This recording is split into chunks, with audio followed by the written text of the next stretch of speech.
नाज़रीन, असातिज़ा की कम तनख्वाहों पर बात करने के लिए आज हमारे साथ मौजूद हैं हमारे मेहमान जनाब मास्टर मजीद। हाय हाय हाय हाय, पहली बात ही ऐसी किया जुनैद साहब के सज्जी अख की चूड़ी ढिली कर दिया।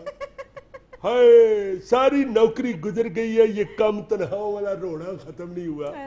अब यकीन करें कि ये जो अभी ईद गुजरी है, सारा पाकिस्तान ईद मना रहा होता है, मगर हम घर बैठे शेव मनाने को तरस रहे होते हैं। यकीन करें जुनैद साहब, हमारी तो कोई एक आधी ईद और भी पहले आए। हाय क्या यार छेड़ दिया बात आपने। एक आधी ईद हमारी साल में और भी आ जाती थी। अच्छा। यानी जब मैट्रिक का रिजल्ट निकलता था उस वक्त हमारी ईद होती थी। वो कैसे? स्टूडेंटों की तरफ से मिठाइयों के डब्बे आते थे। 35-40 की क्लास में से कम 20-22 बच्चे तो अच्छे नंबरों में पास हो ही जाते थे। अच्छा। मिठाई के डब्बों जो के नंबर आ ही जाते थे उनके साथ। उन्होंने कपड़ों का जोड़ा लेके आना, साथ मिठाई का डब्बा लेके आना। अब 70-75 बच्चों की क्लास में जो 2-2.5 बच्चे अच्छे नंबर लेते हैं, वो नामराद मोबाइल फोन पे SMS कर देते हैं, सर जी मुबारक हो, हम पास हो गए। कोई एक आधा बच्चा जो कंप्यूटर भी जानता है, वो बड़ी मुश्किल से मेहनत करके SMS में ही मिठाई भी बना देता है। हाँ, बंदा जब SMS खोल के देखता है, हाय हाय हाय, हर मोबाइल में जो मिठाई बनी हुई नजर आती है, यही सोची पड़ जाता है कि इसको दंडी कहां से काट। ये भी डर लगता है कि कहीं मोबाइल को जोर से दंडी काटूं तो बीच में से शीरा ही न निकल आए। SMS में लिख देते हैं, सर जी मुबारक हो। दिल करता है बंदा जवाब दे देगा, पर बड़ी मुश्किल हो गई हुई है। आप यकीन करें, अब मैं जिन बच्चों को ट्यूशन पढ़ाता हूँ ना, उनकी तरफ से उम्मीद होती है जोड़े की। वो भी सिर्फ उम्मीद ही होती है। 30 बच्चों को मैं ट्यूशन पढ़ाता हूँ, हर दफा हर साल 30 बच्चे ज्यादा ज्यादा मैं रखता हूँ। अच्छा। मुझे ये होता है कि 20-21 जोड़े तो उधर से आ ही जाएंगे जरूर।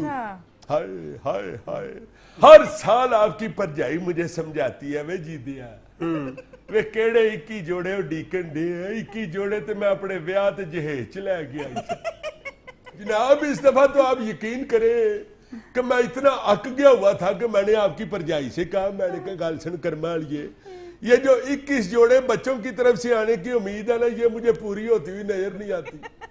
मेरा ख्याल है 21 जोड़ियों के लिए दोबारा शादी ना कर लूं। लो जी, जो उसने जवाब दिया ना, उसी जवाब की वजह से मुझे जोड़ों में दर्द शुरू हो गया। क्या मतलब? जुनैद साहब जिस्म के हर जोड़ के ऊपर उसने जोड़ के बेलना मारा मुझे। और मैं क्या जाने दे, मैं तो मजाक कर रहा था, वे तुम गर्मी खा गई हो। ऐसी शदैन है, ऐसी कर्माली, बस भोली है, मोहब्बत बड़ी करती है मेरे साथ। मुझे इस दफा कहती है ईद वाले दिन देखे टका मेरे पास नहीं, मुझे कहती है मुझे मेला वहा। अब मैंने कहा करमाल, ये टका मेरी जेब में नहीं, मैं तुम्हें कहा मेला दिखाने ले जाऊं। उधर जाके मेले में भी तुमने आसमानी पंगूड़े पे चढ़ के अपने आप को चक्कर ही चढ़ाने हैं, इधर वेड़े में ही आओ दोनों जनानी बंदा किकली डाल लेते। आगे से मुझे कहती है जीदिया हो गया, मेरा खामद बन, मेरी सहेली न बन। अच्छा मजीद साहब, ये बताएं कि आपके अपने मैट्रिक में फर्स्ट डिवीजन आई थी कि नहीं? हाय हाय, फर्स्ट या सेकंड डिवीजन तो मुझे नहीं याद, अलबत्ता ये याद है कि मैंने मुल्तान डिवीजन से इम्तिहान दिया था।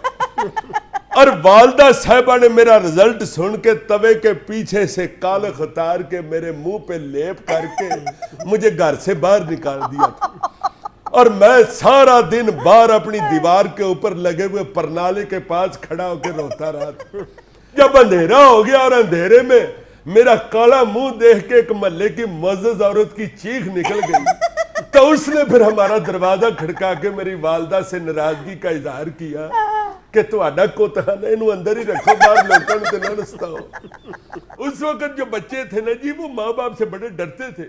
अब तो वो हालत ही नहीं रही। आप यकीन, एक मिनट जरा, आप यकीन करें जुनैद साहब, ये जिन घरों में मैं ट्यूशन पढ़ाने जाता हूँ ना, हाय हाय हाय हाय, जो दुनिया के बदतमीज तरीन बच्चे होते हैं ना, वो होम ट्यूशन वाले बच्चे होते हैं। हाय, ये एक बच्चा मुझसे पढ़ता है नौमी, वालिद उसके का जनरल स्टोर बहुत चलता है। मुझे कहने लगा कि लो जी मजीद साहब, अब नौमी की सारी जिम्मेदारी आपके सर पे है। अच्छा। ये कह के वो स्टोर पे चला गया।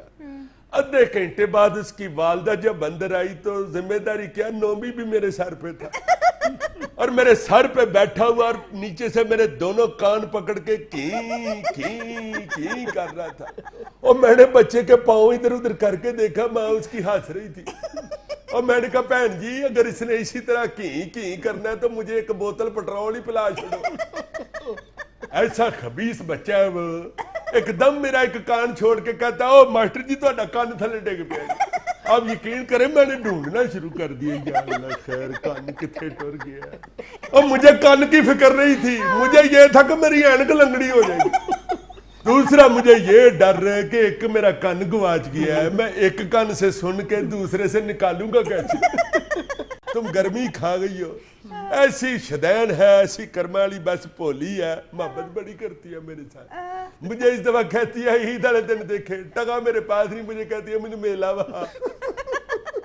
अब मैंने कहा कर्मा वाली टका मेरी जेब में नहीं, मैं तुम्हें कहा मेला दिखाने ले जाऊं। उधर जाके मेले में भी तुमने आसमानी पंगूड़े पे चढ़ के अपने आप को चक्कर ही चढ़ाने हैं, इधर वेड़े में ही आओ दोनों जनानी बंदा किकली डाल लेते। आगे से मेरी कहती है जीदियाश हो गया, मेरा खामद बन मेरी सहेली न बन। अच्छा मजीद साहब ये बताएं कि आपके अपने मैट्रिक में फर्स्ट डिवीजन आई थी कि नहीं? हाय हाय, फर्स्ट या सेकंड डिवीजन तो मुझे नहीं याद, अलबत्ता ये याद है कि मैंने मुल्तान डिवीजन से इम्तिहान दिया था। और वालदा साहबा ने मेरा रिजल्ट सुन के तवे के पीछे से कालख उतार के मेरे मुंह पे लेप करके मुझे घर से बाहर निकाल दिया था। और मैं सारा दिन बाहर अपनी दीवार के ऊपर लगे हुए परनाले के पास खड़ा होकर रोता रहा था। जब अंधेरा हो गया और अंधेरे में मेरा काला मुंह देख के एक महल्ले की मुअज़्ज़ज़ औरत की चीख निकल गई, तो उसने फिर हमारा दरवाजा खड़का के मेरी वालदा से नाराजगी का इजहार किया कि तुहाडा कोतहा ने इन्हू अंदर ही रखो, बाहर लोगों ने ना रस्ताओ। उस वक्त जो बच्चे थे ना जी वो माँ बाप से बड़े डरते थे।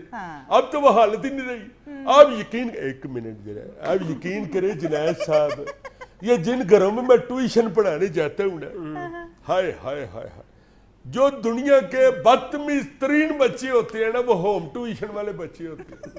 हाय, ये एक बच्चा मुझसे पढ़ता है नौमी, वालिद उसके का जनरल स्टोर बहुत चलता है। मुझे कहने लगा कि लो जी मजीद साहब अब नौमी की सारी जिम्मेदारी आपके सर पे है। अच्छा। ये कह के वो स्टोर पे चला गया। आधे घंटे बाद उसकी वालदा जब अंदर आई तो जिम्मेदारी क्या, नौमी भी मेरे सर पे था और मेरे सर पे बैठा हुआ और नीचे से मेरे दोनों कान पकड़ के की कर रहा था। और मैंने बच्चे के पांव इधर उधर करके देखा, माँ उसकी हंस रही थी। और मैंने कहा बहन जी अगर इसने इसी तरह की करना है तो मुझे एक बोतल पेट्रोल ही पिला छोड़ो। ऐसा खबीस बच्चा है वो। एकदम मेरा एक कान छोड़ के कहता ओ मास्टर जी तो कान थले डिग पिया। आप यकीन करें मैंने ढूंढना शुरू कर दिया, या अल्लाह खैर कान किथे टुर गया। और मुझे कान की फिक्र नहीं थी, मुझे ये था कि मेरी ऐनक लंगड़ी हो जाएगी। दूसरा मुझे ये डर है कि एक मेरा कान गवाच गया है, मैं एक कान से सुन के दूसरे से निकालूंगा कैसे। नाज़रीन यहाँ में लेना एक छोटा सा वक्फा, हमारे साथ रहिए।